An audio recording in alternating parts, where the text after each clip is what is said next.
السلام علیکم ورحمۃ اللہ وبرکاتہ۔ بسم اللہ الرحمن الرحیم۔ اللہم صلی علی محمد عبدک ورسولک وصلی علی المؤمنین والمؤمنات والمسلمین والمسلمات۔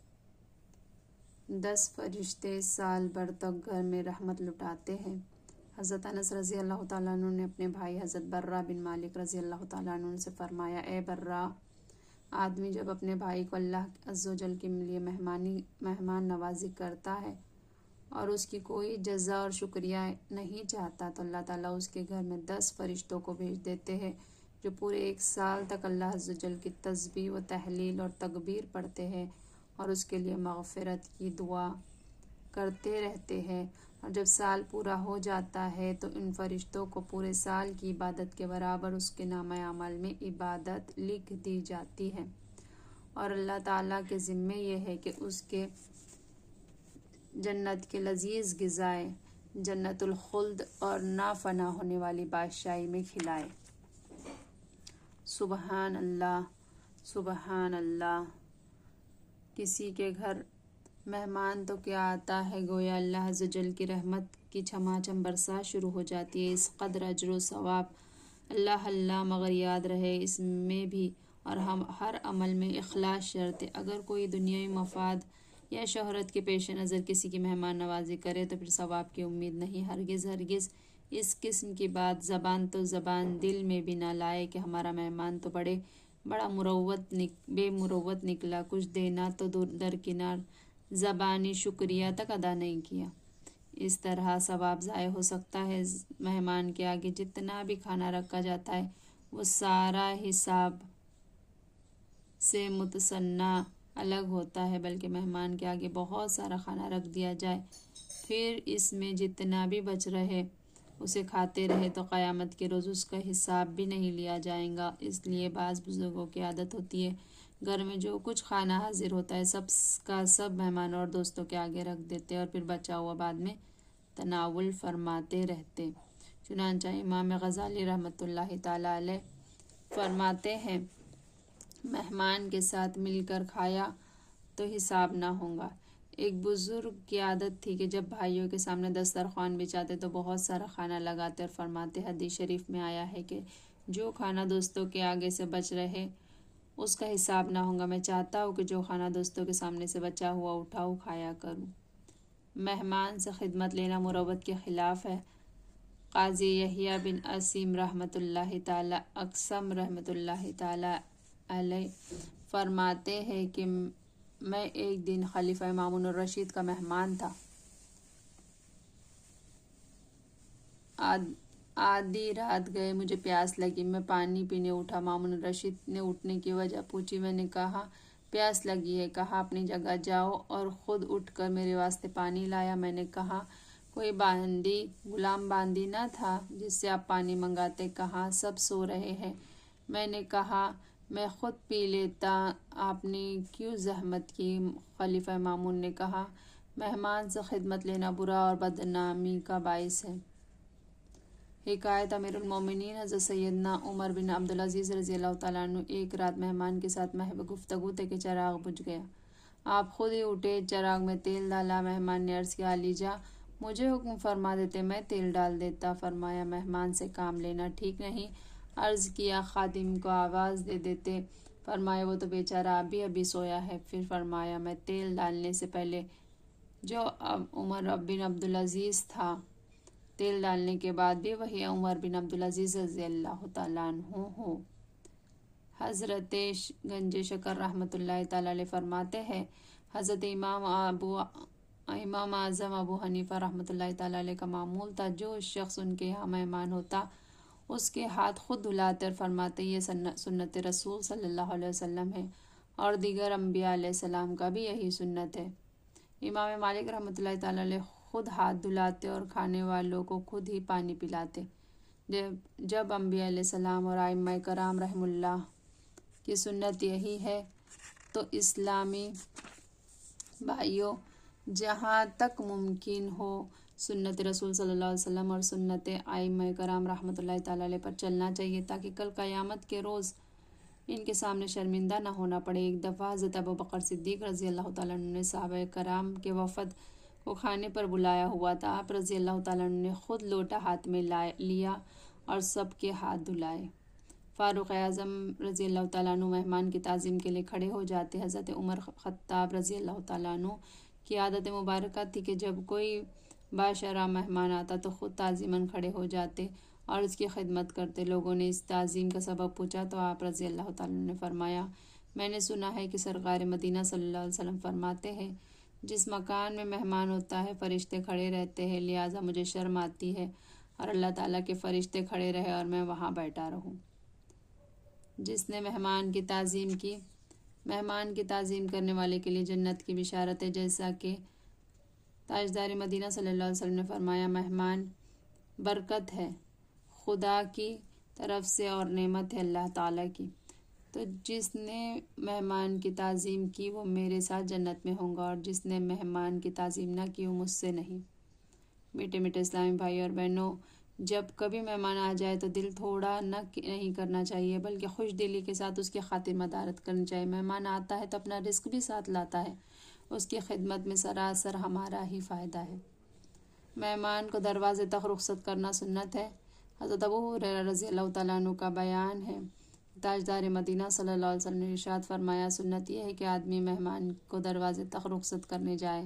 صحابہ کرام سرکار مدینہ صلی اللہ علیہ وسلم سے کس قدر محبت کرتے اور سرکار صلی اللہ علیہ وسلم کے قدموں پر کیا کچھ نچھاور کرنے کے لیے تیار رہتے تھے، اس کی عظیم اور انوکھی داستان پڑھی ہے۔ مہمان ہو تو ایسا اور میزبان ہو تو ایسا۔ ایک روز سیدنا عثمان غنی رضی اللہ تعالیٰ عنہ تاجدار مدینہ صلی اللہ علیہ وسلم کی خدمت بابرکت میں حاضر اور عرض کی، یا رسول اللہ صلی اللہ علیہ وسلم، آج آپ کی میرے گھر دعوت ہے۔ سرکار صلی اللہ علیہ وسلم نے قبول فرما لیا اور اپنے صحابہ سمیت حضرت عثمان غنی رضی اللہ تعالیٰ عنہ کے گھر تشریف لے چلے۔ حضرت عثمان غنی رضی اللہ تعالیٰ عنہ نے سرکار مدینہ صلی اللہ علیہ وسلم کے پیچھے پیچھے چلنے لگے اور تاجدار مدینہ صلی اللہ علیہ وسلم کا ایک ایک قدم مبارک جو ان کے گھر کی طرف چلے زمین پر پڑ رہا تھا گننے لگے۔ سرکار مدینہ صلی اللہ علیہ وسلم نے دریافت فرمایا، اے عثمان رضی اللہ تعالیٰ عنہ، یہ میرے قدم کیوں گن رہے ہو؟ حضرت عثمان غنی رضی اللہ تعالیٰ عنہ نے عرض کیا، یا رسول اللہ صلی اللہ علیہ وسلم، میرے ماں باپ آپ پر قربان، میں چاہتا ہوں کہ آپ صلی اللہ علیہ وسلم کے ایک ایک قدم کے عوض میں آپ صلی اللہ علیہ وسلم کی تعظیم و توقیر کی خاطر ایک ایک غلام آزاد کر دوں۔ چنانچہ حضرت عثمان غنی رضی اللہ تعالیٰ عنہ کے گھر تک تاجدار مدینہ کے جتنے قدم پڑے اسی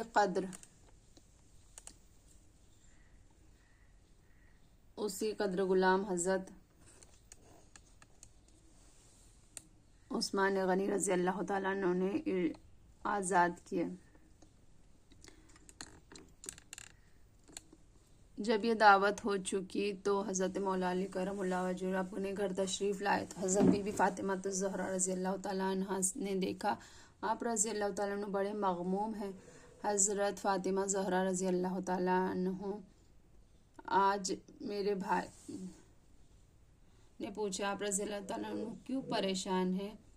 تو فرمایا، فاطمہ رضی اللہ تعالیٰ عنہ، آج میرے بھائی عثمان رضی اللہ تعالیٰ عنہ نے سرکار مدینہ صلی اللہ علیہ وسلم کی بڑی شاندار دعوت کی ہے اور تاجدار مدینہ صلی اللہ علیہ وسلم کے ایک ایک قدم کے عوض انہوں نے ایک ایک غلام کو بھی آزاد کیا ہے۔ کاش ہم بھی سرکار مدینہ صلی اللہ علیہ وسلم کی اسی قسم کی کوئی دعوت کر سکتے۔ حضرت فاطمہ رضی اللہ تعالیٰ عنہ نے فرمایا، آپ رضی اللہ تعالیٰ عنہ پریشان نہ ہو جائیے اور تاجدار مدینہ صلی اللہ علیہ وسلم کو آپ رضی اللہ تعالیٰ عنہ بھی دعوت دے آئیے۔ حضرت علی رضی اللہ تعالیٰ عنہ نے فرمایا، مگر اس قدر بڑا انتظام اور ایک ایک قدم کے بدلے ایک ایک غلام آزاد کرنا یہ کیسے ہوگا؟ فرمایا، انشاءاللہ عز و جل سارا انتظام ہو جائے گا۔ چنانچہ حضرت علی رضی اللہ عنہ گئے اور سرکار مدینہ صلی اللہ علیہ وسلم کی خدمت میں حاضر ہو کر دعوت عرض کر دی تو تاجدار مدینہ صلی اللہ علیہ وسلم نے قبول فرما لی اور اپنے صحابہ سمیت شہزادی کونین حضرت فاطمہ رضی اللہ تعالیٰ عنہ کے گھر تشریف لے چلے۔ حضرت فاطمہ زہرا رضی اللہ تعالیٰ عنہ نے سرکار مدینہ صلی اللہ علیہ وسلم کو صحابہ سمیت بٹھایا اور خود خلوت تنہائی میں تشریف لے جا کر سجدے میں گر گئی اور اللہ عز و جل سے عرض کیا، اے اللہ عز و جل، تیری بندی فاطمہ رضی اللہ تعالیٰ عنہ تیرے محبوب صلی اللہ علیہ وسلم کو ان کے صحابہ رضی اللہ عنہ کی دعوت کی ہے اور تیری بندی کا تجھی پر بھروسہ ہے۔ الہی میری لاج رکھ لے اور اس دعوت کے کھانے کو تو ہی انتظام فرما دے۔ یہ دعا مانگ کر سیدنا فاطمۃ الزہرا رضی اللہ تعالیٰ عنہ نے برتن کو چولہے پر رکھا اور رو رو کر پھر اللہ عز و جل سے دعا کی، مولا اپنی بندی فاطمہ رضی اللہ تعالیٰ عنہ کو شرمندہ نہ کرنا۔ اللہ عز و جل کا دریائے کرم جوش میں آیا اور اس نے برتن کو جنت کے کھانے سے بھر دیا۔ حضرت سیدنا فاطمہ رضی اللہ تعالیٰ عنہ نے اس برتن میں سے سب کو کھانا بھیجا۔ تاجدار مدینہ صلی اللہ علیہ وسلم اور آپ صلی اللہ علیہ وسلم کے سارے صحابہ نے کھانا تناول فرمایا، لیکن برتن میں کچھ کم نہ ہوا۔ تاجدار مدینہ صلی اللہ علیہ وسلم نے صحابہ کرام علیہم رضوان سے ارشاد فرمایا، جانتے ہو یہ کھانا کہاں سے آیا ہے؟ صحابہ کرام علیہم رضوان نے عرض کی، نہیں یا رسول اللہ صلی اللہ علیہ وسلم نے فرمایا، یہ کھانا اللہ نے ہمارے لیے جنت سے بھیجا ہے۔ صحابہ کرام علیہم رضوان اللہ سن کر بڑے خوش ہوئے۔ شہزادی کونین حضرت فاطمہ الزہرا رضی اللہ تعالیٰ عنہ پھر خلوت تنہائی میں گئی اور سجدے میں گر کر دعا کی، یا اللہ عز و جل، عثمان غنی رضی اللہ تعالیٰ عنہ نے تیرے محبوب صلی اللہ علیہ وسلم کے ایک ایک قدم کے عوض ایک ایک غلام آزاد کیا تھا، تیری بندی میں اتنی استطاعت طاقت نہیں، مولا جہاں تو نے میری خاطر جنت سے کھانا بھیج کر میرے شرم رکھ لی ہے، وہاں تو میری خاطر اپنے محبوب صلی اللہ علیہ وسلم کے ان قدموں کے برابر جتنے قدم چل کر وہ میرے گھر تشریف لائے ہیں، محبوب صلی اللہ علیہ وسلم کی امت کے گنہگاروں کو جہنم سے آزاد کر دے۔ آقا صلی اللہ علیہ وسلم کی لاڈلی شہزادی حضرت فاطمہ الزہرا رضی اللہ تعالیٰ عنہا جب اس دعا سے فارغ ہوئی تو حضرت جبرائیل امین علیہ السلام نے حاضر ہو کر تاجدار مدینہ صلی اللہ علیہ وسلم سے عرض کی، یا رسول اللہ صلی اللہ علیہ وسلم، اللہ تعالیٰ نے مجھے بشارت دے کر بھیجا ہے کہ آپ صلی اللہ علیہ وسلم کی صاحبزادی کی دعا قبول فرماتے ہوئے ہم نے آپ صلی اللہ علیہ وسلم کے ہر قدم کے عوض 1000 گنہگاروں کو جہنم سے آزاد کر دیا۔ یہ بشارت سن کر سرکار مدینہ صلی اللہ علیہ وسلم صحابہ کرام علیہم رضوان بڑے خوش ہوئے۔ سبحان اللہ، اللہ عز و جل، مہمان ہو تو ایسا اور میزبان ہو تو ایسا۔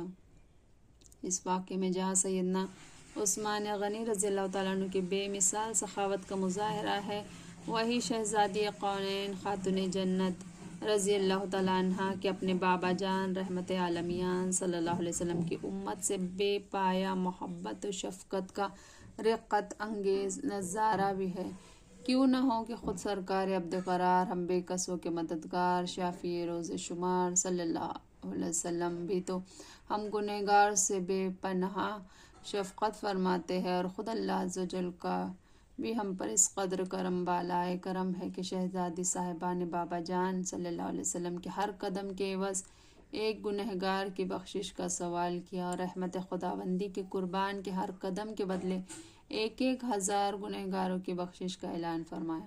اے کاش ان بخشش یافتگان گنہگاروں کی فہرست کے سب سے آخر میں سگے مدینہ کا نام بھی مندرج ہو۔ اعمال نہ دیکھے یہ دیکھا، محبوب کے کوچے کا ہے گدا، خالق نے مجھے یوں بخش دیا، سبحان اللہ سبحان اللہ۔ میرے اعمال کا بدلہ تو جہنم ہی تھا، میں تو جاتا مجھے سرکار نے جانے نہ دیا صلی اللہ علیہ وسلم۔ اے ہمارے پیارے اللہ عز و جل، ہمیں مہمانوں کی خوش دلی کے ساتھ مہمان نوازی کی توفیق عطا فرما، اور وقتاً فوقتاً ہمیں میٹھے میٹھے مدینے کے مہکی مہکی فضاؤں میں میٹھے میٹھے مدنی آقا صلی اللہ علیہ وسلم کا مہمان بننے کی سعادت نصیب فرما، آمین بجاہ النبی الامین صلی اللہ علیہ وسلم۔ مجھ گنہگار سا انسان مدینے میں رہے، مجھ گنہگار سا انسان مدینے میں رہے، بن کے سرکار کا مہمان مدینے میں رہے صلی اللہ علیہ وسلم۔ سبحان اللہ و بحمدہ، سبحانک اللہم و بحمدک، اشہد ان لا الہ الا انت، نستغفرک و نتوب الیک۔ سبحان ربک رب العزۃ عما یصفون وسلام علی المرسلین والحمد للہ رب العالمین برحمتک یا ارحم الراحمین۔ جزاک اللہ خیرا کثیرا۔ السلام علیکم ورحمۃ اللہ وبرکاتہ، مغفرۃ۔